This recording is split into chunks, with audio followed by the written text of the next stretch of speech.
அஸ்ஸலாமு அலைக்கும். எல்லா புகழும் இறைவனுக்கே. நீங்கள் எப்படி இருக்கிறீங்க? நல்லா இருக்கிறீங்களா? நான் இங்கே நல்லா இருக்கிறேன். இன்றைக்கி நம்ம ஒரு யூஸ்ஃபுல்லான டிப்பு தான் பார்க்க போகிறோம். என்ன டிப்புன்னு பார்க்குறீங்களா? கரப்பாம்பூச்சி பள்ளி தொல்லைகள் உங்கள் வீட்டில் இருந்துச்சுன்னா இந்த டிப்பு உங்களுக்கு ரொம்ப யூஸ்ஃபுல்லாக இருக்கும். அப்புறம் மலேசியன் ரெசிபி ஒன்று உங்களோட ஷேர் பண்ணுறேன். கண்டிப்பாக கடைசியில் மலேசியன் ரெசிபி ஒன்று இருக்குது. வீடியோ ஸ்கிப் பண்ணாதீங்க. கண்டிப்பாக உங்களுக்கு தேவைப்படலாம். நம்ம ஈஸியாக நம்ம வந்து எப்படி பள்ளி கரப்பாம்பூச்சியை நம்ம எப்படி ஒழிக்கலாம் வீட்டில் இருந்த டிப்பு தான் பார்க்க போகிறோம். வீடியோவில் போகலாமா? அதுக்கு தேவை வந்து 2 பாய்ச்சா உருண்டை எடுத்துக்கிறேங்க. இது வந்து நம்ம அந்த துணிகளுக்கெல்லாம் போடுவோம்ல அந்த இது. அப்புறம் வந்து டாய்லெட்டு எல்லா இடத்துலையும் போடுவோம் அந்த பாய்ச்சா உருண்டை தான். 2 போதும் நம்மளுக்கு இன்றைக்கி உள்ள டிப்புக்கு. நம்மளுக்கு ரெண்டு தாராளம். நல்லா பொடியாக நச்சுக்கிறேங்க. நல்லா கொஞ்சம் தூள் மாதிரி, அதாவது தூள் உப்பு மாதிரியே நச்சுக்கிறேங்க. ஓகே, ரொம்ப கட்டி கட்டியாக இருந்தால் சரியாக வராது இந்த டிப்புக்கு. இதை வச்சுக்கிறேங்க. இதை ஒதுக்கி வச்சுக்கிறேங்க. அதுக்கப்புறம் நம்மளுக்கு தேவை வந்து கொசுவத்தி வந்து ஊதுபத்தி மாதிரியே இப்போ வருது. அது இருந்துச்சு அப்படின்னா அதை வாங்கி வச்சுக்கிறேங்க. அது உங்களுக்கு ரொம்ப ஈஸியாக இருக்கும். இது நான் சும்மா ஒரு ஸ்பூன் அளவுக்கு இதுக்கு போட்டிருக்கிறேன். ஓகேயா? அப்புறம் கோல்கட்டு, என்ன பேஸ்ட்டாக இருந்தாலும் சரி, டூத் பேஸ்ட்டு நீங்கள் வந்து என்ன பேராக இருந்தாலும் என்ன கலராக இருந்தாலும் எடுத்துக்கிறேங்க. அதுக்கப்புறம் தேவை நம்மளுக்கு கொசுவத்தி. இதை இடிக்கத்தான் கொஞ்சம் சிரமமாக இருக்குது. பொடிசாக இன்னும் கொஞ்சம் பொடிசாக கட்டிங் பண்ணி இடிகளை வச்சு இடிச்சுக்கிறேங்க.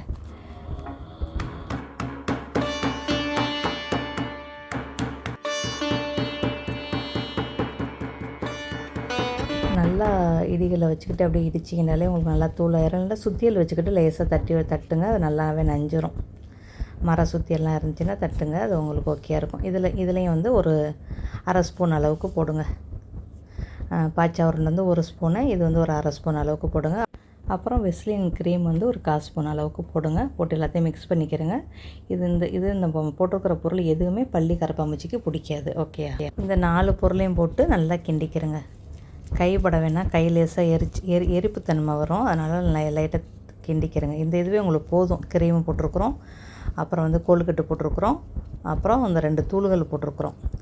இதை நீங்கள் தடவுனீங்க அப்படின்னா உங்கள் பல்லி வந்து உங்கள் இருக்கிற பக்கமே உங்களுக்கு வராது. இந்த வாடை வந்து பல்லிக்கு வந்து பிடிக்காது. அதை கண்டிப்பாக இதை நீங்கள் வைங்க. வைக்கிறதா இருந்தால் எப்படின்னா மதிலில் வந்துச்சு அப்படின்னா மதிலில் தடவி விடுங்க. கதவுல வந்துச்சுன்னா கதவுல தடவி விடுங்க. தரையில் வந்துச்சுன்னா தரையில் தடவி விடுங்க. எந்த இடத்துல உங்களுக்கு வருதோ அந்த இடத்துல தடவி விடுங்க. நான் உங்களுக்கு ஒரு எடுத்துக்காட்டுக்குன்னு நான் இதில் தடவி காட்டுறேன். நம்ம வீட்டு கிச்சன் மேடையிலலாம் நம்மளுக்கு பள்ளி கரப்பாம்பூச்சி இல்லை, ஆனால் டாய்லெட்டில் இருக்குது. இந்த டாய்லெட்டில் வந்து அந்த மேலே உள்ள கல்லில் எப்போவுமே இருக்கும். நான் வாரம் கழுவி விடுவேன். நான் வாரம் இருக்கும். அதே மாதிரி இந்த இடத்துலையும் எனக்கு இருக்கும். அந்த மாதிரி எனக்கு இருக்கும். அது பள்ளி தான். அதனால் அந்த மதில், அந்த ஓரம் எல்லாத்துலேயுமே தடவி விட்றேன். இந்த பற்றியெல்லாம் இருக்குது. அதில் ஃபுல்லாக இந்த டாய்லெட்டில் மட்டும் எனக்கு பள்ளி வரும். அது எப்படி தான் வருதுன்னு தெரில. மட்டும் ஜன்னல் கூட வந்து வலை தான் போட்டிருக்குறோம். அப்படி இருந்து வரத்தான் செய்யுது. எதுக்குள்ள இருந்து வருதுன்ட்டு எனக்கு இது வரையும் கண்டுபிடிக்க முடியலை. இந்த இடத்துல எப்போவுமே இருக்கும். டெய்லி நான் வந்து தேய்ச்சி கழுவணும் இந்த இடத்த. இல்லைன்னா பள்ளி இருக்கும். அதுக்கப்புறம் எனக்கு இந்த இடத்துல வந்து இன்றைக்கி தான் நான் பார்த்தேன், எனக்கு இருக்குது. ஒரு 2 அடுக்கு வச்சுருப்பேன். அந்த கடைசி தொங்கலில் ஒரே ஒரு மூடியில் வந்து பள்ளி வந்து அழுக்கு பண்ணியிருக்கு. அதான் நான் இன்றைக்கி இந்த வேலையை நான் பார்க்குறேன். அதோட தான் சரி உங்களுக்கும் ஷேர் பண்ணலாமேன்னு இந்த வீடியோ எடுக்கிறேன். 2 மூலைக்கும் நான் வந்து தடவிட்டேன். ஓகே, 2 மூலைக்கும் நல்லா தடவி விட்ருங்க ஓரளவு.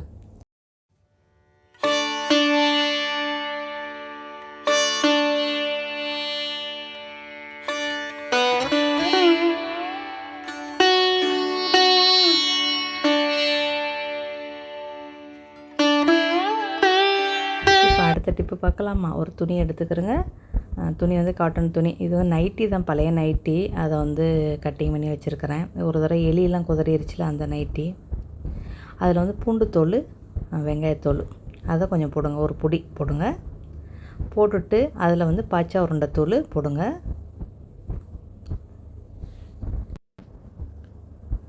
பாய்ச்சா உருண்டை தூள், அதுக்கப்புறம் கொசுவத்தியோட தூள் எல்லாத்தையும் போட்டுருங்க. பாய்ச்சா உருண்டை தூள் வந்து 1 ஸ்பூன் போடுங்க.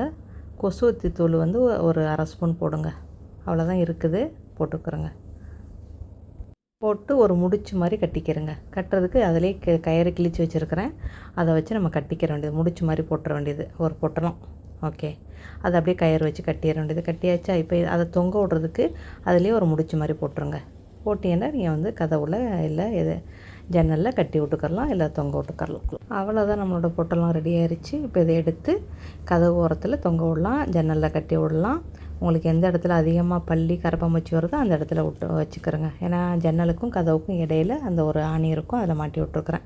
இந்த டிப் கண்டிப்பாக உங்களுக்கு யூஸ்ஃபுல்லாக இருக்கும். இது வந்து வாரம் வாரம் நம்ம மாற்றிடணும். ஓகே, போங்க அடுத்த டிப்பு போகலாம். இந்த டிப்பு உங்களுக்கு ரொம்ப ஒரு யூஸ்ஃபுல்லாக இருக்கும். ஒரு வெங்காயத்தை வந்து 2ஆக வந்துக்கிறங்க. மேத்தோலை எடுத்துருங்க. எடுத்துகிட்டு பாய்ச்ச உருண்டை தூளை வந்து நல்லா அதில் வச்சு ஒட்டினாலே இந்த வெங்காயத்தில் உள்ள ஈரப்பசை வந்து அந்த தூளை வந்து நல்லாவே இழுத்துக்கிறோம். ஓகே, பாய்ச்ச உருண்டை தூள் அதை ஒட்டிக்கிறங்க. ஒட்டி உங்களுக்கு எந்த இடத்துல உங்களுக்கு வந்து பல்லி நடமாட்டம் இருக்கோ அந்த இடத்துல நீங்கள் வைங்க. வச்சுட்டு ஒரு 2ஆம் நாளில் என்ன செய்யுங்க, மேலே உள்ளதை லைட்டாக அப்படியே கத்தி வச்சு அப்படியே வெட்டிட்டு மறுபடியும் அந்த பாய்ச்ச உருண்டை தூளை வச்சு செய்யுங்க. இந்த மாதிரி 3 தடவைக்கு நீங்கள் செய்யலாம். அப்படி பார்த்தா ஒரு வாரம் நீங்கள் இது செய்யலாம். ஓகேயா? அதுக்கப்புறம் உங்களுக்கு ஒரு வாரம் சென்று உங்களுக்கு அந்த பள்ளி தொல்லை கரப்பான்பூச்சி தொல்லை உங்களுக்கு போயிடும். அப்படி போகலை அப்படின்னா இன்னொரு தடவை ட்ரை பண்ணி பாருங்கள்.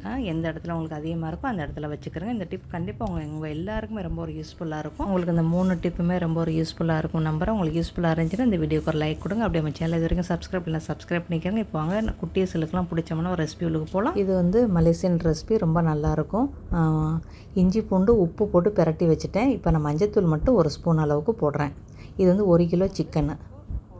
இஞ்சி பூண்டு உப்பு மஞ்சத்தூள் 3ஐயும் போட்டு பிரட்டி வச்சுருங்க. பிரட்டி உடனே நீங்கள் வந்து பொரிச்சல்லிடலாம்.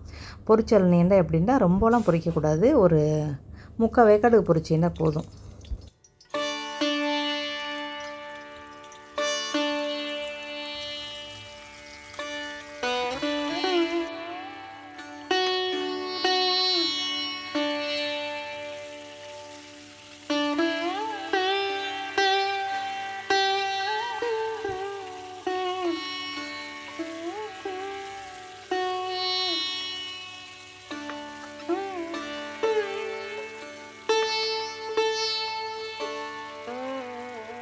அப்படியே கோழி எல்லாத்தையும் பொரிச்சாச்சு. அதே எண்ணெய் இருக்குது, எண்ணெயை கொஞ்சம் குறைச்சிக்கிறங்க. பட்டை கிராம்பு அன்னாசிப்பு போட்டு 2லேருந்து 10 மிளகா நீங்கள் இதுக்கு போடலாம். நான் வந்து சில்லி பேஸ்ட்டு போடுறதுனால மிளகா வந்து 4 மிளகா போடுறேன். கருவேப்பிலை போடுங்க.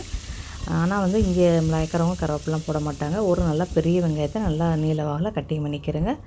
ஒரு 1/2 ஸ்பூன், அதாவது பெரிய ஸ்பூனில் 1/2 ஸ்பூன் அளவுக்கு சில்லி பேஸ்ட்டு போடுங்க. உங்களுக்கு உரப்பு கூடுதலாக வேண்டாம், நீங்கள் 1 ஸ்பூன் போடலாம். 1 ஸ்பூனு இஞ்சி பூண்டு பேஸ்ட்டு போடுங்க. போட்டு எல்லாத்தையுமே நல்லா வதக்கிக்கிறங்க. வெங்காயம் வந்து ரொம்ப வதங்கக்கூடாது இந்த ரெசிபிக்கு. ஓகேயா? அதோட இஞ்சி பூண்டு பேஸ்ட்டு, வெங்காயம், பச்சை மிளகா, சில்லி பேஸ்ட்டு எல்லாம் போட்டிருக்குறோம். பெரிய தக்காளியில் ஒரு தக்காளியை கட்டிங் பண்ணி போடுங்க. இதில் பெருசாக கூட நீங்கள் கட்டிங் பண்ணி போடலாம். வெங்காயம் வந்து நம்மளுக்கு 1/2 வேக்காடு தான் இருக்கணும். அப்புறம் சோயா சாஸு சட்னி கரண்டியில் 2 கரண்டி ஊற்றுங்க. இது வந்து ஸ்வீட் சோயா சாஸ். ஓகே, கடையில் பாருங்கள், உங்களுக்கு கண்டிப்பாக இருக்கும். அதுக்கப்புறம் தண்ணி அதே கப்பில் கொஞ்சமாக தண்ணி ஊற்றுங்க. 2 கரண்டி தண்ணி. சட்னி அப்போ 2 கரண்டி தண்ணி, 2 கரண்டி சோயா சாஸ். இவ்வளோ தான் பொருள். இது லேசாக சூடாக வரட்டும். நம்ம கொஞ்சமாக உப்பு இல்லைன்னா உப்பு போட்டுக்கிறோங்க லைட்டாக. ஏன்னா இந்த சோயா சாஸில் உப்பு அந்த அளவுக்கு இருக்காது. ஓகேயா? அதோட அவ்வளோதான். நல்லா கொதிச்சிருச்சு. இப்போ வந்து உப்பும் எல்லாம் கரெக்டாக இருக்குது, உரப்பும் கரெக்டாக இருக்குது. இப்போ நம்ம என்ன செய்யணும், சிக்கனை போடணும். நம்ம வந்து 3/4 வேக்காடு வேக வச்சுருக்கிறோம்ல, அந்த சிக்கனை போடுங்க. வெறும் மஞ்சத்தூள், உப்பு, இஞ்சி பூண்டு பேஸ்ட்டை மட்டும் போட்டு பொரித்து வச்சுருக்குறோம். அதை போட்டு இதில் கிண்டி ஒரு 5 நிமிஷம் அதை மூடி வைங்க. அதுலேயே உங்களுக்கு நல்லா சிக்கனும் வெந்துடும். அந்த சோயா சாஸோடு உங்களுக்கு நல்லா மிக்ஸ் ஆயிரும். அதோடு நீங்கள் வெள்ளை சாதத்துக்கு சாப்பிட்டு பாருங்கள், அவ்வளோ நல்லாயிருக்கும். கண்டிப்பாக ட்ரை பண்ணி பாருங்கள். ஓகேயா? இதில் வந்து மீன் செய்யலாம், இறைச்சி செய்யலாம், அப்புறம் வந்து தவுப்பு செய்யலாம், பன்னீர் செய்யலாம். நீங்கள் என்ன வேணுமோ செஞ்சுக்கிறங்க, அது உங்களுடைய விருப்பம். இதான் ரெசிபி வந்து இவ்வளோ தான். இது நம்ம கடை ரெசிபி.